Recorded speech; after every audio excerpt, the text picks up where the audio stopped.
Welcome to the Long Thread podcast about spinning, stitching, and weaving by hand. The podcast is presented by Long Thread Media, publishers of Spin-Off, Handwoven, Piecework, and Little Looms magazines. Find us online at longthreadmedia.com. Trinway Silks is where weavers, spinners, knitters, and stitchers find the silk they love. Select from the largest variety of silk spinning fibers, silk yarn, and silk threads and ribbons at trinwaysilks.com. You'll discover a rainbow of colors thoughtfully hand-dyed in Colorado. Love natural? Trinway's array of wild silks provide choices beyond white. If you love silk, you'll love Trinway Silks, where superior quality and customer service are guaranteed. I'm your host, Long Thread Media co-founder Anne Merrow. This week, we're revisiting my conversation with Laverne Waddington from 2024. So Laverne, thanks so much for being with me. Thank you for having me. I'm really pleased to be here. Now, I have loved looking at your work online, and a lot of it is beautiful and intricate. How would you describe the kind of weaving that you do? Oh, that's a hard one because I think I do a great variety of things. I love doing pickup. And if I'm doing a project that's going to take me only a week, I'm actually not really interested. I like projects that go on and that I'm just so involved and so acquainted with every single thread in this warp that I'm picking and dropping and handling with my fingers. It's a very unique relationship with the threads and the cloth because you're with it for such a long time. So it can be months and months working on really intricate things. Although my dream is to just weave some gorgeous yardage that could be just plain weave and to actually make clothes with it. But that's sort of in the distance. That's yet to come because I'm very much process oriented now, not so much product. But I think eventually it might become more about product for me. But you have to be, I assume looking at it, that you have to be at least somewhat attached to a product because your work is beautifully finished and there's a clear beginning and end. It's process, but it's not just sample. Yeah, it has happened lately that I can tell from the notes in my notebook that I'll start by naming the product. Yes, I am going to make this product, but it really is just an excuse to weave. It's not like, oh, I really need a new wallet. I ended up making 3 wallets. I mean, who needs 3 wallets? But I always laugh and say, I've got one for each currency. When I'm traveling, I've got one for my Bolivianos, one for the US dollars, one for Australian dollars. So yeah, now I start naming the product and then plan out what I'm going to do. Whereas my notebooks, I think in the past would be, oh, I'm going to weave this pattern and this structure. And then whatever the cloth comes out with, maybe I can sew that up into something. You know, right. It has changed over the years. Yeah. But I do love, my sewing skills aren't wonderful, but they are improving. So I am really enjoying having this piece of cloth that I can hand sew into something useful. So I'm going to ask you a very basic question. It seems like most of your work is done on a backstrap loom. And I think many of our listeners are weavers, but not everybody. So can you kind of take us back to the very beginning and explain what a backstrap loom is and how you weave on it? Well, it's basically, for people who are weavers, they'll recognize the terms cloth beam and warp beam. So you just imagine you've got those 2 sticks, those 2 beams. And then in between, you've got one rod that will separate the 2 layers of threads. And then you'll have another rod that holds heddles, which will give you access to the opposite layer of threads. And then one end, the cloth beam is attached to your body by way of a backstrap.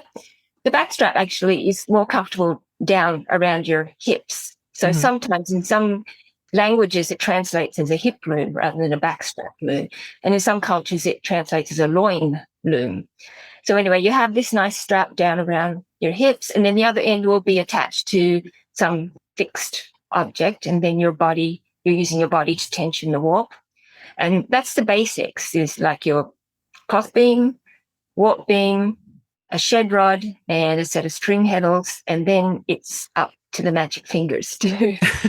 There's a beautiful book from Bangladesh about backstrap weavers. It's called Strong Backs and Magic Fingers, and to me that sums it up. Does that make it difficult to have more than one project at a time? Because you're essentially taking you're taking an important part of the loom apart anytime you stand up. Well, nothing really comes apart. It can just roll up I actually attach it to the bottom of my bed. Mm-hmm. So it can just roll up and sit there. Mm-hmm. And the bed is long. So I have actually had multiple things. Like I might have a wide piece at one end of the bed, and then a little further along, maybe have a couple of bands hanging off. And I used to do that quite often because working on that one project, let's take a break and do some other little narrow thing just to mix it up a little bit. So you can have several projects going on at a time. It's not a problem. People sometimes have the impression like, what happens when you do take tension? Do all the sticks fall out? Does it fall apart? No, it's perfectly intact. Mm-hmm. You can just gently take off your backstrap. You're not tied into it. People often think, oh, I don't want to be tied into something. It's just a matter of slipping the backstrap off one end, gently laying down the beam, and then you're free to go. So no problem at all. And I haven't counted my sticks, but I've probably easily got enough sticks to have 25 backstrap looms going at once. So it's very easy to have multiple projects going. It reminds me a little bit when I first taught my husband to spin on a spindle or to knit. He's an engineer, and it took him about 10 minutes before he said, I bet I could figure out how to automate this. That's not the point. And it reminds me a little bit of what you're doing, because you're using these very simple, a stick is pretty much the simplest tool possible, but how to automate this is really not the point.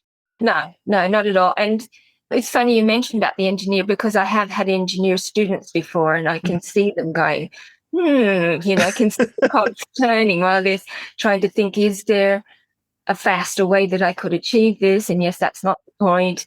And I have had students come, and the first thing they would say to me, they've come to a backstrap weaving class, but the first thing they'll say is, can I do this on my floor loom? Because there are people who are more interested in, I want to make those beautiful patterns rather than the actual loom itself. So you get different comments from different people.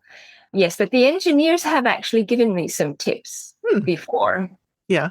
Not so much radically changing the loom or the way I do things, but I've had some really cool heddle making tips that I've been able to pass on to other students, even if I don't adopt them myself for my own practice.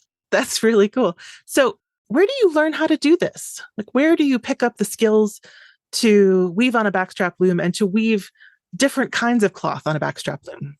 Well, being based here in South America, in years past, I traveled every chance I could. When I wasn't working, I was out traveling and visiting with weavers. I was living down in southern Chile at the very tip of the South American continent.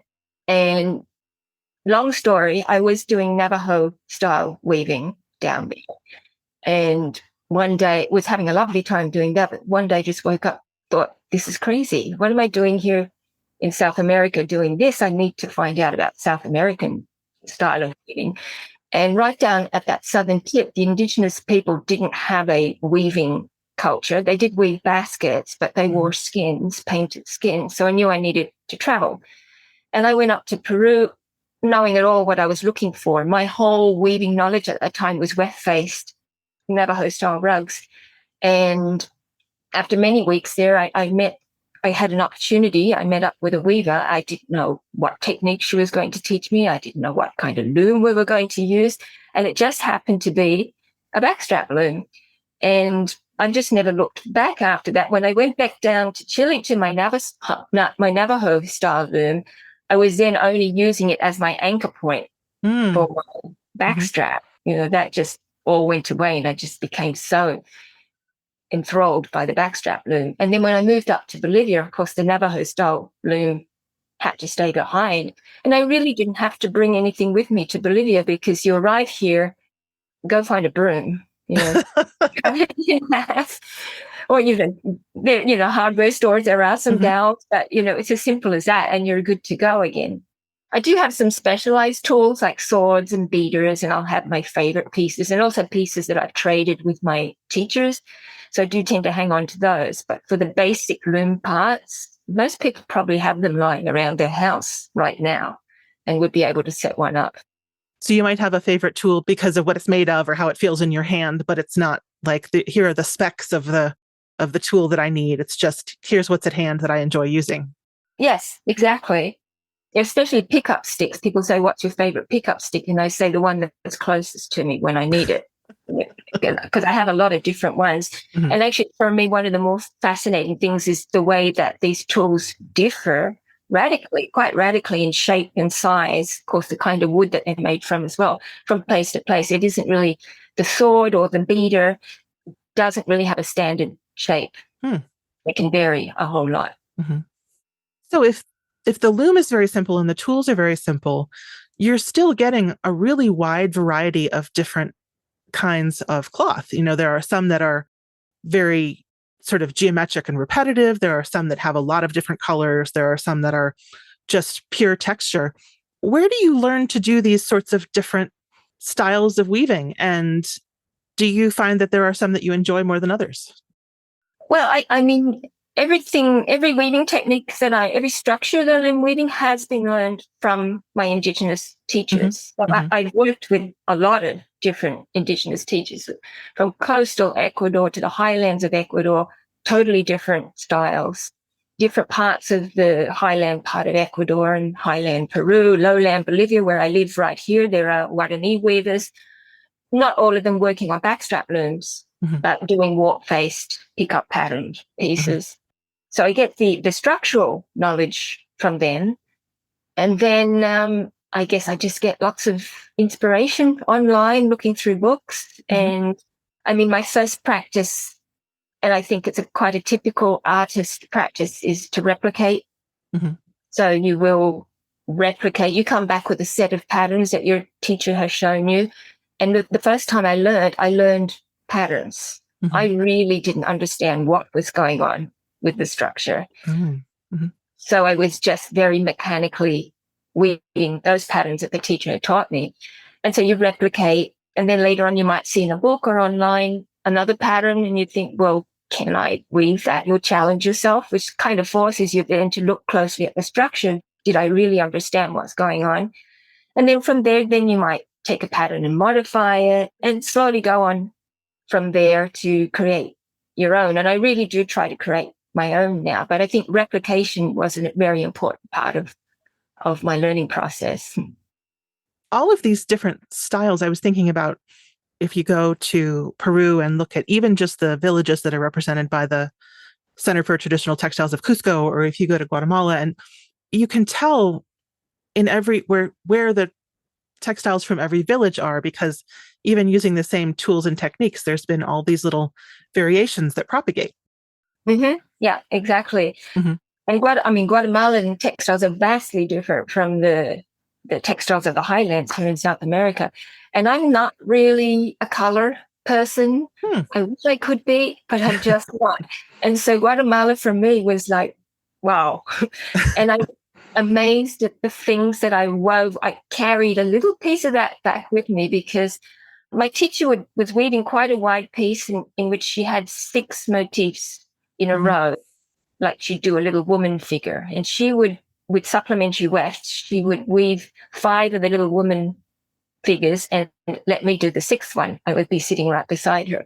And she was getting really annoyed with me because I had the basket of yarn and I was delaying. I was supposed to be handing her the colors, and I was like, well, hang on with it.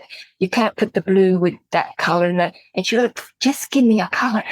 And it looked wonderful. It seemed to be whatever we put on there looked amazing. It was just joyful. It was Guatemalan.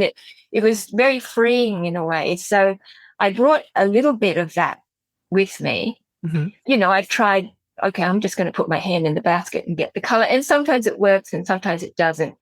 That was sort of a short period after I came back from Guatemala, and I wove some very colorful things, but I kind of slowly slipped back to being a little bit more organized and planning it, coordinated.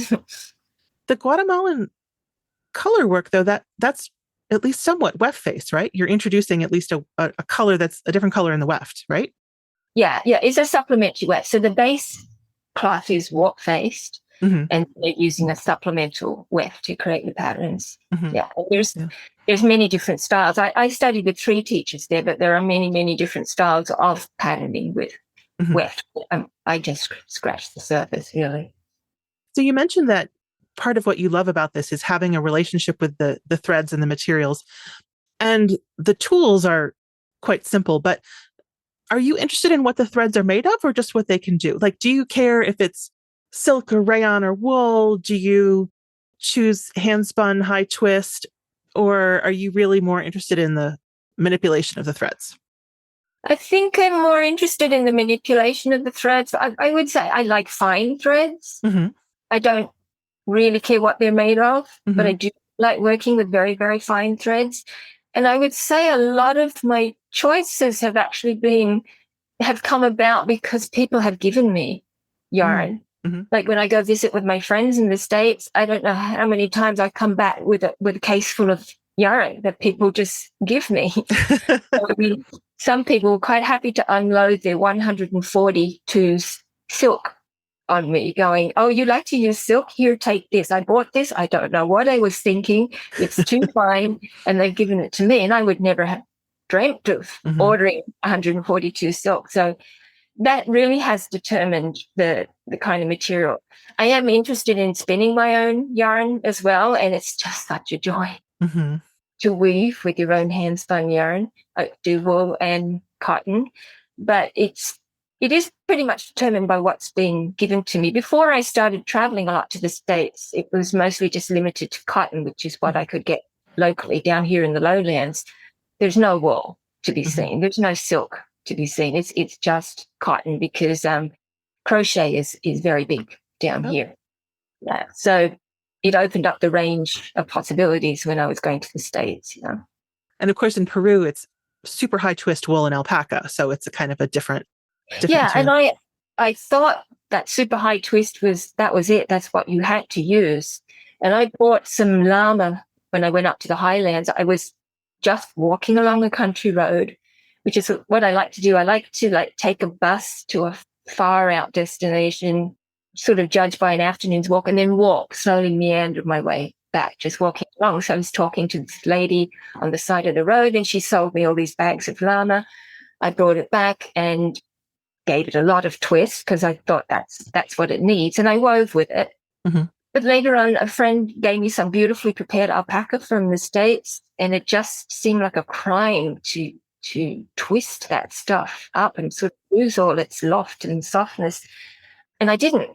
And I could actually lay the warp out flat without it kinking at all, or even curling. And I was able to weave with it. So ever since then, I don't do that anymore. But I understand the idea of putting in all that twist, because the ladies here in the highlands that are weaving, they want to weave cloth that lasts. You know, it's got to be hard wearing, it's got to be durable, and it's virtually waterproof. With the firm beat that they give and that high twist and the warp face, of course, that's what they're going to use. And it does make it a little bit easier to operate the sheds when you've kind of got all that halo of wool clamped down in the twist. But I much prefer cloth that doesn't have those characteristics. Yeah. And I noticed on your website that you mentioned that you start by imitating, but you also at some point are able to explain to people who are not, say, fluent in the language of your teachers, or who don't have the ability to sit with them. You are able to use your language and photography, et cetera, to explain to folks how they want to do this. So can you tell me a little bit about sort of that progression from I'm going to learn by watching and doing to I'm going to teach others? I think I'm a teacher, a born teacher. It's just in me. So I feel, well, let me tell you about an experience I had when Weevolution first started. And I hadn't really taught anyone. I had taught some people some of my friends here in Bolivia, but I hadn't taught anyone online or any people outside of South America. There was a backstrap weaving group that I started there, and seeing people do weave-alongs, I thought, well, let's have a weave-along. And for some reason, I don't know what I was thinking, I decided to start with double weave. It's not a good place to start. There are some books by Adele Carlander, Marjorie Case, and Suzanne Baseman. There's 2 books, one on Peru and Bolivia, that both cover double weave. You could pick them up at that time, very inexpensively used. So I said, go get these books. We'll work through the double weave there.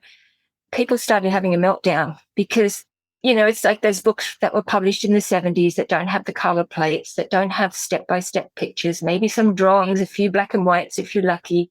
These authors had their own special notation that took a lot to get used to.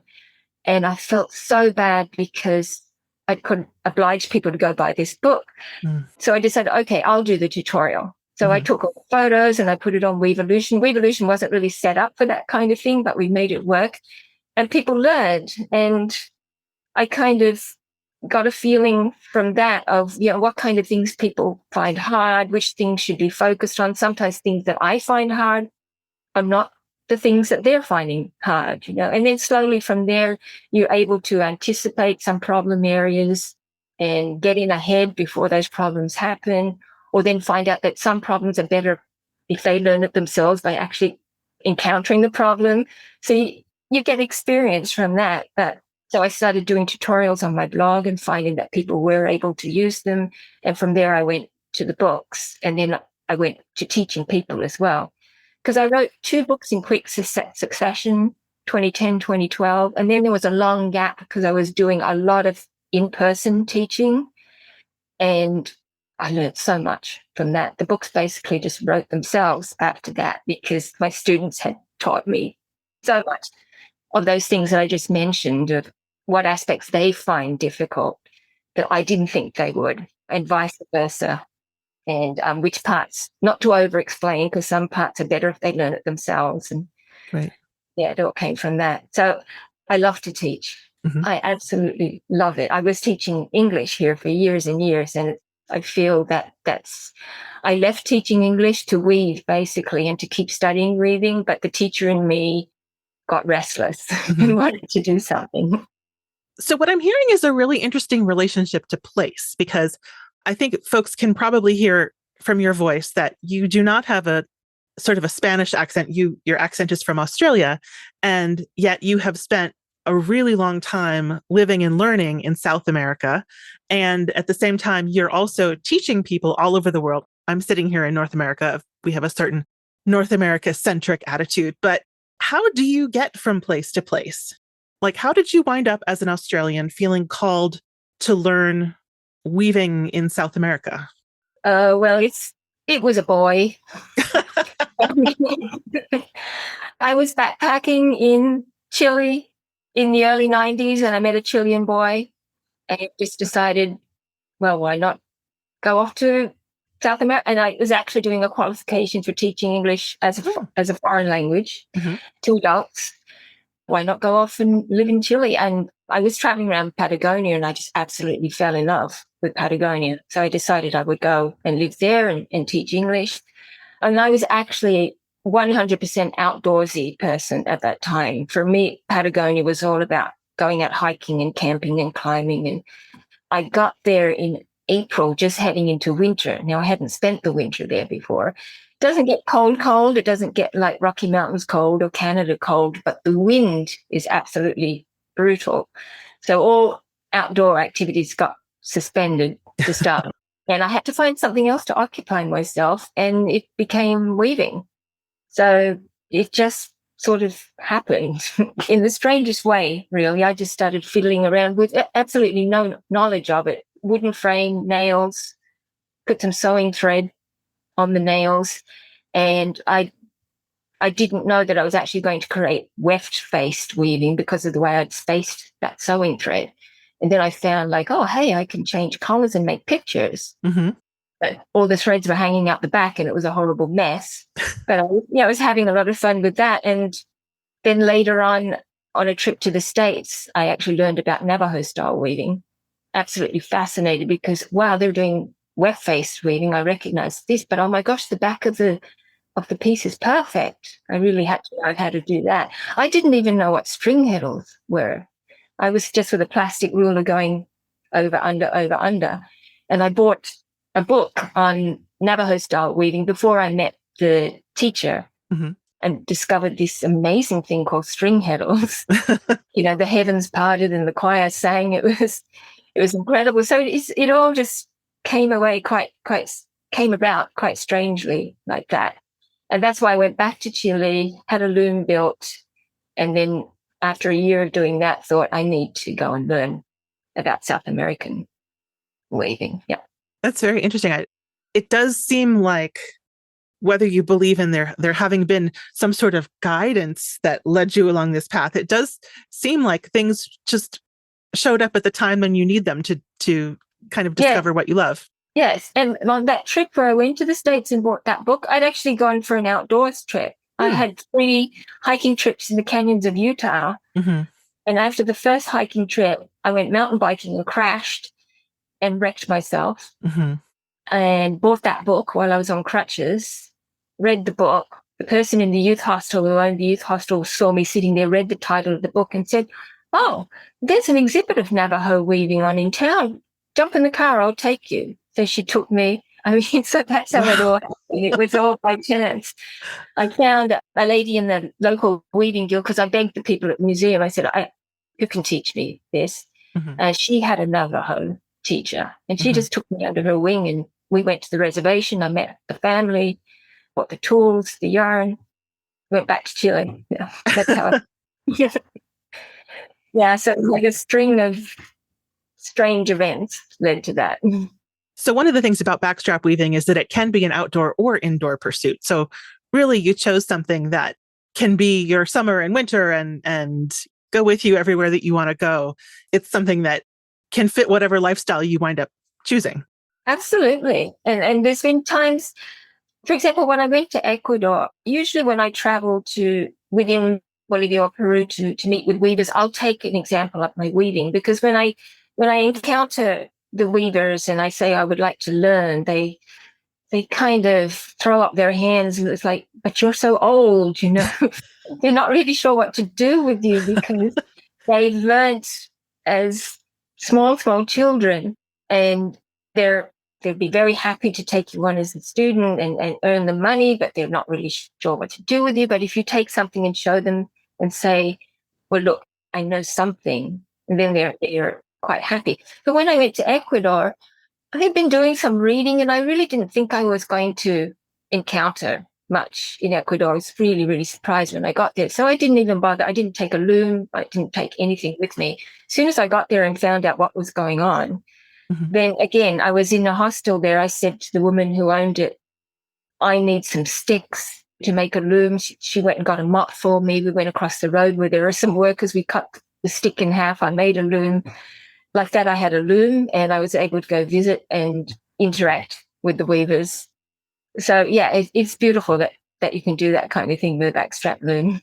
And what was going on? Like, what did you see there that made you think, boy, there's something I need to learn here? Oh, just lots and lots of weaving. I just didn't think I was going to find very much weaving at all. And pretty much every place I went to, I would find weavers. It was just very unexpected. And I guess, I'm trying to get my information from guidebooks. This is 2005, and I wasn't even fully online at that point. So, from your Lonely Planet guidebook, which doesn't, typically a backpacker's not that interested in weaving, that kind of thing. So they really weren't mentioning very much. So I had no idea I was going to find teachers there. Yeah. Mm-hmm. And how long do you typically spend with a teacher? I think the longest I've spent is 6 weeks. And, well, I don't really know what sometimes I've been up to visit with my teacher here in the Highlands. I have a teacher that I go to every now and then, and I can just spend a couple of days with her. And actually, we've got this relationship now where we're exchanging information because I know some patterns that she doesn't know. Mm-hmm. And I have some little tricks for putting in heddles in certain places that she doesn't know. And she's very accepting of all those things. So we're kind of like weaving sisters now rather than teacher and student. Mm-hmm. So especially the last time I went up there and I took one of my books with the patterns, she was very keen to learn those things. The older weavers, of course, don't want anything to do with charts. Mm-hmm. So I take woven samples up there, but I don't have enough woven samples to go around to everyone. Because if you just give them a pattern on a band, they can just look at it and copy it. They may not get it straight away, but they'll work on it and they'll be able to replicate it. But the younger weavers were fascinated by the idea that I could teach them how to read the chart, and then they had this whole book that they could play with. And probably most of those people are product weavers. I mean, obviously they're working on something that they want to make beautiful or, in keeping with their traditions. But this is a total assumption, but I make the assumption that folks who are living in the highlands are not necessarily weaving to explore a pattern, that they must be needing to make something, right? Yeah, well, these particular ladies are part of a very, very grassroots co-op. So it's nothing like the CTTC in Cusco. And they were actually weaving pieces that an ex-Peace Corps worker was taking to the States and market for them. Yeah. Mm-hmm. And when I would visit my friends in the States, I would take some of their pieces too. And then some of my friends would actually order. So they were weaving for that purpose. And for that purpose, it was just, they were happy to repeat one motif along the whole piece because that was just kind of work. It was really work. But when they weave for themselves, they want to be creative. And there is actually kind of a sense of competition there because they'll generally weave a new carrying cloth for themselves every carnival. Mm-hmm. And it'll be like, I really want to show off something here. It'd be great if I had some pattern here that none of the other weavers have. And particularly my teacher and her sister are terrible with competing with each other. Because the older sister, she actually learned some techniques from a neighbor when she was a child. And her job was supposed to be to teach the younger sister, but the younger sister just refused to learn it, saying her older sister would slap her. And now as an adult, the younger one would rather die than ask the older one to teach her now. They're very, very competitive. Mm-hmm. But, they're like anyone. They like to learn new patterns. They love it. Mm-hmm. It's kind of like, well, show that to me, but don't show it to her.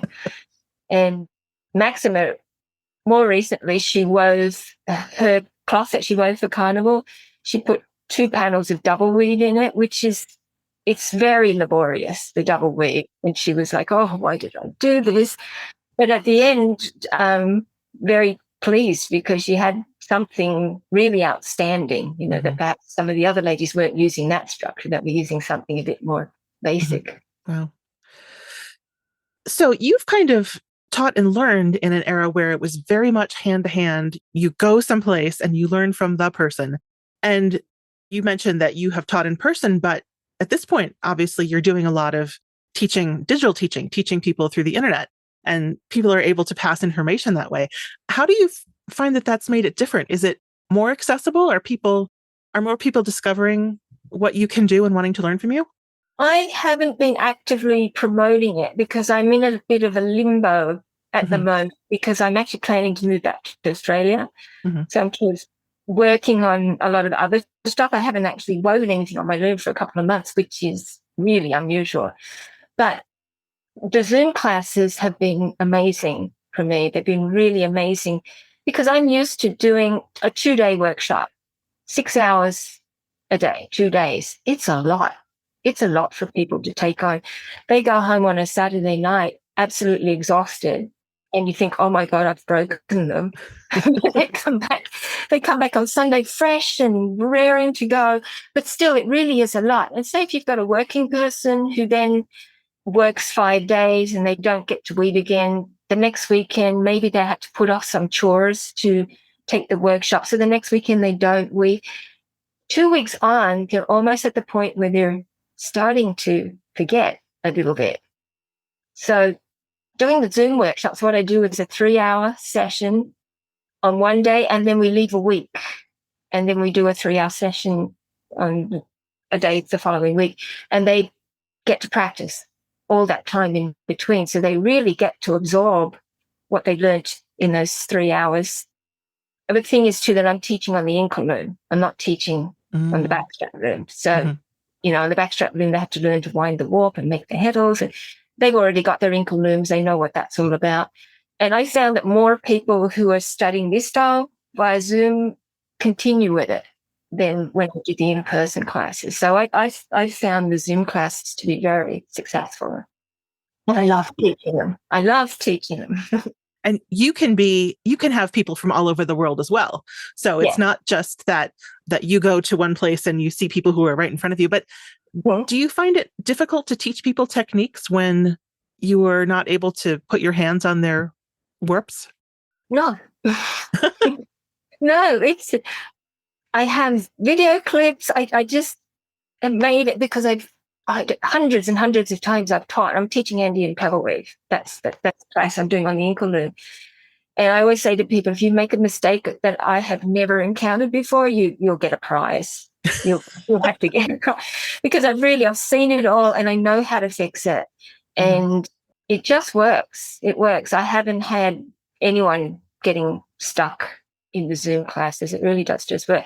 What I lament a little bit is that 3-hour session, you don't have the same relationship with the students that you do in the full day class where you get a lunch break and you have tea breaks and you can chat. And so, it's really not the same in that way.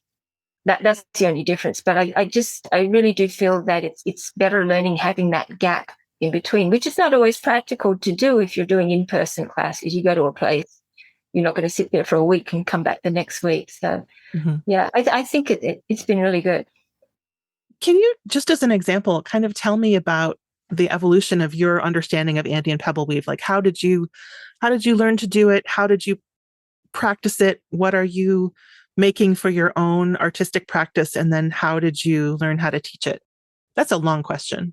That is a long question. Well, that was the first structure that I learned. And as I told you, I had no idea of the actual mechanics or actually what was going on structurally when I learned it. Because I was literally writing in a book, 2 black, 2 white, 2 black, the pickup for each pattern. And actually the funny thing is when I got home, I walked my loom up backwards. I followed the instructions and I created a whole new pattern. I was at a complete loss. Like, how did I do that? Because I didn't understand the structure. So, I mean, I was replicating the patterns I had been taught. And then I had actually bought some textiles in other parts of Peru from Taquile Island that I could then recognize, this is the same structure that I had learnt. So then I tried to weave those and then try and come up with a way to actually chart them rather than writing out line by line by line. And then once I really had to force myself to understand the structure because it would be pretty easy just to keep weaving those same patterns over and over again, just wider and wider pieces, more and more patterns. I really had to force myself to try and figure out, what's going on here? And then once I did understand that, then I could see how I could then create my own patterns. And I didn't have a whole lot of experience teaching it in person when I did my first book. So, if I could do that book over, I would change a lot of things. But then when I got the in-person experience, it just grew from there. My next book, if I have a more settled time when I can actually work on it, would be designing your own patterns in Andean pebble, because I would really like to see. I mean, my book for the ankle loom has 24 patterns. And I really tried to emphasize that you're not limited to these 24 patterns here. They're all small patterns. You can combine them. You put them together, flip them this way and that. That's all taught in the book. So make the most of this information that you have. But people want more patterns, and I do have more pattern books, but there's nothing more satisfying than designing your own pattern. So that's what I would like to do next. Being able to predict, if I do this, I think I know what's going to happen next. Yes. Yeah, exactly. And like we're all chart people. We like working from charts. So it's a matter of having the chart and working out how I can represent this. Maybe I want to weave a cat, how can I make this fit on this chart and then go and weave it. Of course, that's not the way the indigenous people are learning it, but that's the way we like to learn. It does kind of remind me that weaving is one of the ultimate binary. Its threads are up and down. So it's very much sort of a digital pursuit, and digits, they're also your hands. So yeah, exactly. But manipulating each thread by thread is a kind of understanding that's different from knowing how, if I put these threads on this shaft and push this treadle, this is what will happen. Well, yeah, exactly. It is. I mean, and I have made some of my warps automatic. I committed to weaving lanyards for a conference, and I don't like commission work. And I put it off and I put it off and I put it off, and then finally realized, oh heck, I have to weave these lanyards. And so I set up, it's something I never do because I like the process. I set up the warp with 11 sets of string hurdles. And I could just go bam, bam, bam and weave it off. But that's not my my way of doing it. I do like to be looking at what's appearing on the cloth, looking at the threads. I mean, you're not always tied to the chart. I usually find, because I'm weaving so many different patterns, I will look at my chart to weave the first motif. And if I'm repeating it, I will prefer to look at the weaving rather than the chart for the repeat. Then I can put the chart away once I've woven that one sample. Yes, and then you don't have to have a piece of paper in addition to everything else. And you can, in knitting, we say read your knitting. And I guess you're reading your weaving. Yeah, you read the weaving. Yeah. Have you ever tried? I've had some experience with people who bought my book and learned it and said, now I want to create my own pattern. But they really need some guidance, and I need to write a book because, for example, there was one lady who the thing is you have to realize the structure within the frame within which you need to work and make your pattern fit the structure. But she was actually creating her figure and then trying to manipulate the structure to fit the figure, and it wasn't working. So when I come across something like that, it's like, oh, I want so badly to help you. I'm dying to write this next book for people. My only problem is that I'm paper and pencil, and I'm not sure how accepting people are going to be of that. I'm not someone who goes to fancy programs to write patterns. Oh, you mean just for your charts? Yeah, to actually, because it's a very special kind of chart that I use. It's not just blocks or a grid if I do the book, it's going to be paper and pencil. But when you said just paper and pencil, that kind of surprised me because at this point, people who have had a blog running for a long time are quite rare. There are folks who started a blog and it tapered off, but you've been creating content on your computer for a very long time and very consistently. I appreciate the chance to ramble, and a lot of times all my memories from a trip that I've done, instead of keeping a trip diary, I just pour it all out onto the blog. And sometimes I surprise myself by going back and reading an old post, and it's like, oh yeah, I had forgotten about that. So I really value the fact that I can just ramble on there. And I mean, there's nothing really technical about writing the blog. Just upload pictures and I'll just keep it going for as long as I can because it's very helpful to me personally, writing those blogs. Yeah. I mean, I go back and read the posts that I wrote during the pandemic and I think it's good to be reminded every now and then and actually look at the pieces that I wove during the pandemic and just be reminded of what we were feeling at that time, because that was actually the first time I did a weaving that was sort of looking internally and trying to express something. That's not normally something that I do. So I'm glad that the blog is a record of that. Yeah. So when you do go back to Australia, is there a weaving tradition there that you want to explore? Amongst the indigenous people of Australia, not that I know of. I think there might be some knotting type vegetable fibers, some knotting type things that they do. I'm very ignorant about it, to be honest. What I'm very interested in is maybe connecting with some of the ethnic groups that have made Australia their home. Because I was lucky to connect with some Montagnard weavers in the USA. In North Carolina, there's actually a community of the Montagnard, the Vietnamese hill tribe people. And I connected with them there and had a wonderful time studying weaving and weft twining with them. And also there are a lot of Karen people in the USA as well. So I probably would be more inclined to seek out ethnic groups within Australia. Also, I'm quite keen to visit Indonesia and East Timor, which are Australia's neighbours and weavers, especially ikat. Yes. So there is ikat in South America, but it's nowhere near the sophisticated level of the ikat that's in Southeast Asia. So I'm looking towards there. And I've actually already started kind of drowning myself in their imagery. And I've already started actually weaving some things that have come to me from having absorbed some of their styles of patterning. That's almost one step further. Not only are you working with the threads that are in front of you, but you've had to planning your pattern, but you're talking about planning your dye pattern as well. Oh, the dye pattern. Oh, yeah, exactly. Well, I mean, my ikat is still very basic, but I went through a stage during the pandemic of doing quite a lot of ikat. And there are different kinds of ikat. There are the ones that are like blurred on purpose, like that this is what we want to do. We want to pull the threads all out of register. And there are others that are very precise. And I was very much inspired by the Mapuche weavers of Chile and Argentina who weave these woolen black and white ponchos. And if you look at them from a distance, you'd swear it was double weave because the ikat, they're sort of very stepped type designs, but it's so precise. And I wanted my ikat to be precise, but with a little bit of blur to show that, yes, it is ikat. That was my inspiration. And the imagery on the Indonesian ikat textiles is just mind-blowing. And yeah, that's something I really would love to study. And study more than just the ikat, just the backstrap loom, the way the weavers feel about their weaving, how they set up their looms, how it works in their communities. I don't have the advantage of having a language with them, though, so that makes it a little bit hard. Yeah. And I mean, India is a bit further afield, of course, but there's such an incredible tradition of hand-manipulated loin loom weaving there as well.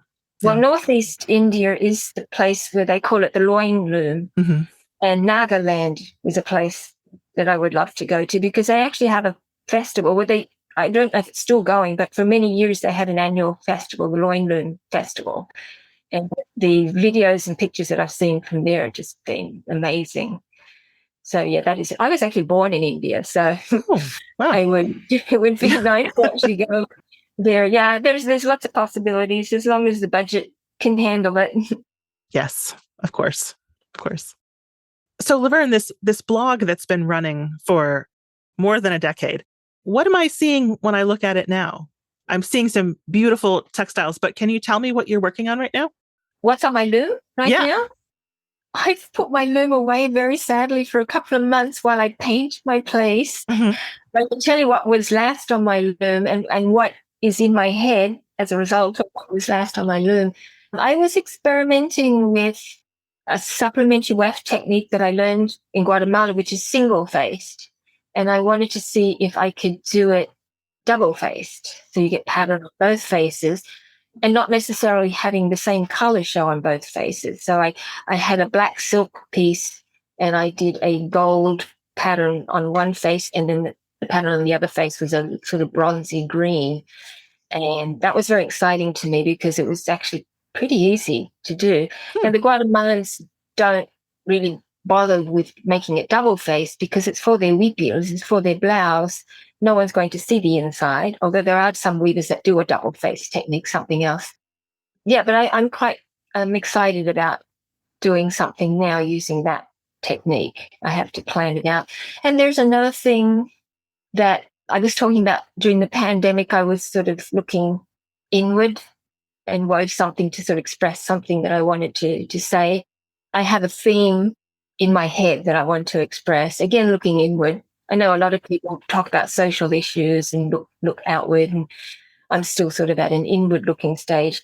And painting white walls brings images into my head. And I've been wanting to do this for years, and I've actually been able to pin down the idea for weaving this piece that I've been thinking about for a long, long time. So I have been away from the loom, but the painting has it's kind of been a clean slate type activity. It's like clear out everything. You're just there mechanically putting white paint on a wall and things have come to me. There's actually been times when I've been sitting at my loom looking at a wall and with the halo of the thread, say if it's a wool wall, I see things sometimes and it gives me an idea for another project. So it's sort of strange the way things come to you, but that's what's going on with me at the moment. I might not hate painting so much if I could figure out how to do that. Exactly that. And I'm basically working from stash because apart from the local cotton that I used to weave with, I used to get all my supplies from the States when I was traveling there and visiting people. And I haven't done that since the pandemic. So I'm basically just opened my drawers and like, all right, I have a lot of this. How can I use this? And that's actually been really interesting because I've put together colors that I wouldn't normally put together. And the pandemic led me to learning to spin cotton. I had kind of put that aside thinking, no, that's another lifetime. That's not going to happen. So I started spinning cotton, and now I'm weaving with my hand spun cotton. So it's actually really interesting to be limited, very limited to just what's there in the drawers. And that directs what I'm doing as well. That sort of creative prompt. Mm-hmm. Yeah. And your website is also where I would find your Andean Pebble Weave books, right? You'll find lots of advertising for the books on my blog, but they're actually being sold via a website called Taproot Video. Taproot Video is a co-op of weaving instructors. So you'll go there and you'll find a lot of very recognizable names. Annie Mackail, who you've also interviewed, she's on there, and Carol James, just to name a couple. So they weave a lot of textile art. I mean, they sell a lot of textile arts products. And it's called Taproot Video, but it's not all video classes. I have 8 publications on there that are book form in one video. taprootvideo.com. And what's your website? We'll link to it in the show notes. Backstrapweaving.wordpress.com. Backstrap weaving. Okay. That's a good term to be able to search for. And if people wanted to, if there was a guild that wanted to reach out to you for a class, they could reach out to you through your website as well? Yeah, through the blog, through Facebook, through Instagram, Ravelry, kind of all over the place. Yes, please do. I would love to hear from you. Yes. And we'll include all those links in the show notes. But Laverne, thank you so much for your time. I've so enjoyed learning about backstrap weaving and your process. Yeah, thank you, Anne, for the interesting questions. It actually made me think about some things that I've never given a thought to before. So it's been really interesting for me as well. Thanks to our sponsors for supporting the podcast. Thank you for listening to the Long Thread Podcast. If you've enjoyed this episode, please rate the show and leave us a comment on Apple Podcasts or your favorite podcast platform. Thanks again.